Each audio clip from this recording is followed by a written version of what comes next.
Hello and welcome to New Filmmakers Los Angeles in partnership with Movie Maker magazine. I'm delighted to be joined virtually here with David all the way over in Brooklyn. And today we'll be discussing the fantastic music video by Miyavi with his brilliant song, Need for Speed. But for those that haven't seen it, let's take a look at the clip.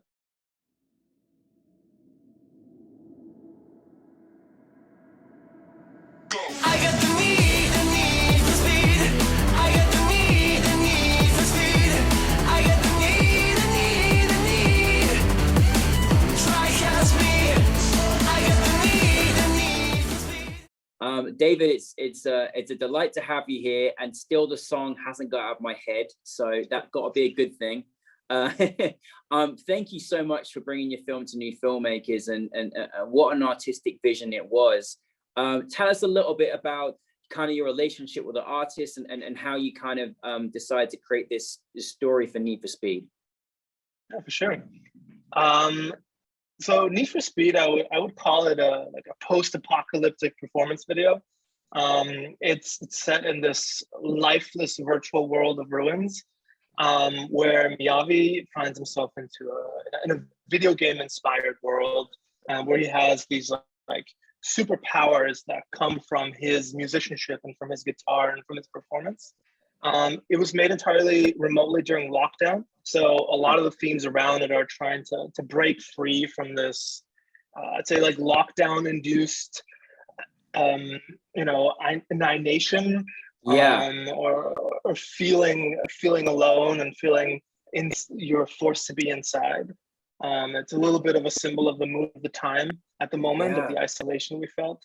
I think a lot of the post-apocalyptic sense comes from the idea that this is an alternate version of our planet, which Miyavi inhabits alone. The music video itself came from a simple discussion that like Miyavi and I had about video games. We work with his creative directors, Diane and Annie, together to come up with this vision of the world that we created. I mean, it is a brilliant world, and I love that. I mean, it's so funny because you mentioned about just the world we've kind of been living in. Like subconsciously, I kind of felt that. Like I was like watching the video, I was like, I need to get out and just run and just like be free from this, you know? Like it was. Yeah. I love that you put that analogy in there as well, because it certainly resonated with me, and I'm sure many others too. It's a really spectacular film to watch, though. I love the inspiration of the ideas and this kind of world that you created and that you kind of worked around. Obviously, the kind of restrictions that we were kind of faced this past year or so. How is it? I mean, this obviously, I know the kind of love of video games you both had was sort of part of the dynamic that you brought into the film. But like, how do you go about like directing a film like this? Like, you obviously work with the creative team, but how has that worked for you, especially when you've got a lot of different spaces and it is literally a lot of quick sequences, and it feels like that Need for Speed in there as well. So you've got a lot of different sequences and cuts. So how was that experience for you? Yeah. So we used virtual production for all of it. So it's because the whole thing was made in a game engine, it was incredibly freeing and limitless. You don't have to move cameras around. They're all virtual cameras. If you want to put up 50 lights and change the color in an instant, you can. It was actually made with a relatively small team, right? I mean, I did a lot of the world building myself, just sitting in front of the computer, building in 3D and building the sets and building the camera moves.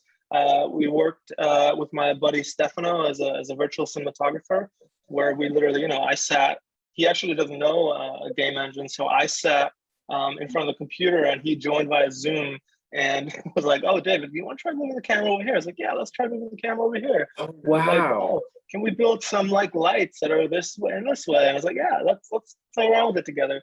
So I was kind of his hand while he was the mind behind the cinematography. But it was very collaborative, and it was definitely new. I mean, the shoot for Miyavi in Japan was remote, so I joined in this volumetric studio as a head on Zoom. And in the capture space, and we had like this kind of conversation where I said, "Oh, why don't you try running this way?" And we recorded, and he came back to me, "What do you think about that?" So everything was completely remote, and it definitely felt like while the music video was virtual, the production was also virtual. It This is definitely felt like, phenomenal. yeah, it felt like everybody was in the Matrix. This is so you're a virtual director, virtual cinematographer, a virtual, on-set experience, a virtual music video. Like, I mean, how many awards are you going to win for this? That's brilliant that you just created this whole. I can't believe it. I mean, it does definitely look like a lot of work went into it, obviously. But there's no doubt about it. You feel like, oh my goodness, there must have been several, teams on set. So this is remarkable. That you made it in this way. I mean, with that being said, kind of leads me to our next question. Like, what were some of the kind of challenges that you may have faced? I mean, you've done it all virtually. I'm sure that was a challenge in itself. Yeah, I think the biggest challenge is that I was trying to bring together people that had a more traditional background in their field of expertise and try to bring them into a new world. Because for me, like when you take people who have a certain skill set and you put them in a new situation, that always creates some kind of magic creatively. So, bringing a cinematographer who had never worked virtually in a game engine before and making him work in a game engine, I think that's really exciting to me. The biggest challenge I would say was in the capture. So when you work in 3D, there's multiple ways of digitizing someone. You can either create a 3D model where you have to actually hand model the person. You can also, create a stylized model or you can photo scan them, right? Some kind of photogrammetry where you actually digitize a real person. But in this case, we chose volumetric capture, which is an incredibly new technology. It's not very well documented. There are a lot of different solutions out there. It's not standardized at all. So simply working with a remote studio in Japan in a different language, and then taking their data, figuring out how to use it properly, how to make it look cinematic, how to make it look good. I would say there's still a few glitches in the technology. For example, there were certain moments where his back was a little bit glitched up because the capture didn't quite make it properly. So we had to work around that and see, okay, we can't really put the camera here because there's a glitch on his back. So how do we move the camera to make sure that it still looks interesting while avoiding this glitch? So there were a lot of technological challenges, and we had to build a pipeline and a workflow from scratch on top of this entire experience. Wow, it's fascinating, David. You should be very proud of what you've accomplished because, this can't have been, an easy fit, but it looks spectacular. Now, I'm sure, is this your first experience, David, of working with an artist and directing virtually? Like, how was your kind of process? Obviously, you told him how to move, but I know Miyabi is a great performer and really fascinating person to watch, on the screen. How was that experience in terms of getting the right expression and all that kind of stuff and doing that virtually in two different sides of the world? Yeah. Miyavi definitely just knows what to do. He's a great performer. He also has acting experience, so he's very used to knowing what he will look like on camera. Right? He just has a sense of like the way he moves. He knows what a camera will capture.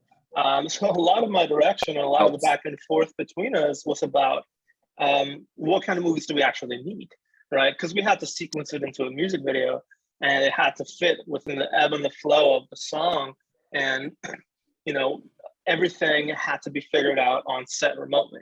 So most of the direction was about how do we sequence his movements together into something useful? How do we make sure that we cover all our bases? If we need Miyavi to walk from point A to point B, do we have a few versions of that? Can we make sure that it fits into a part of the song that's a transition, a part of the song that's really active, a part of the song that maybe isn't? Like the beginning of the video, there's a segment where he's sitting on the floor, kind of looking at his hands. That was one part where we had to make sure that we had something to build up the music video at the beginning. What's the? I mean, listen. Firstly, I love the video, and I love the song, and I love Miyavi's performance as well. What's the reaction been like since you've made it? I think it definitely became a fan favorite very quickly. I think it was one of those things where when he knows his audience, and I think his audience has a similar interest to him, and I think it being made in a video game and him having all these crazy visual effects behind him has caught the attention of his fans, right? I mean, look, I'll admit there are so many visual effects in this basic video. there are particles flying all over the place and like glowing things and you know, superpowers as we call them. It's definitely in excess, but that was the point, right? We wanted Yeah.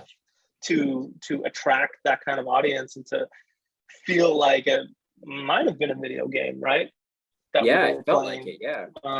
And so that was very much intentional, and I think his fans loved that part of it. What have you mostly learned as a virtual director? Like, I mean, I'm still in awe that you've made it in the first place, but is there any kind of advice that you maybe could share, or things that you've learned from making this particular film? Yeah, the best advice I would give is that if you're gonna be a virtual director and you're gonna use these new technologies, right, you need to get your hands dirty. I think that the lines of the more traditional naming conventions of what a director is, as well as cinematographer is, what set designer is, are going to blur the more of these technologies we use. You know, if you want to direct but you don't want to open up Unity or Unreal Engine, it's not going to go very well, right? So I would say if you want to direct something with a game engine, use the game engine and be prepared to, like, if you don't like a set, to make your own, right? Yeah. Or to just go in and learn it and use the documentation, use YouTube, and just use it to actually improve the video that you're trying to make.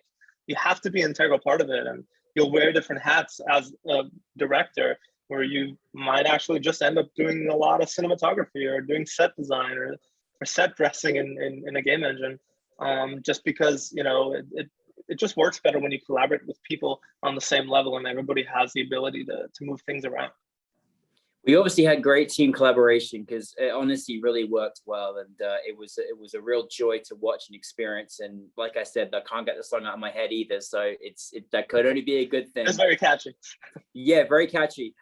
So David, what is next for you? What are you working on next? Yeah, so since this video, we have actually worked on building a virtual production studio that focuses on using these tools. So we've been doing more music videos. We're producing another video this summer, which is we're creating a virtual replica in 3D of the artist that we can then move around and dance with. And Amazing. we've also been trying to create more narrative content and IP on our own, where we have 2 things on our slate at the moment, working with other directors as well, bringing it to life. Just using the tool as best as we can, because it is so flexible and iterative and quick and honestly cheaper.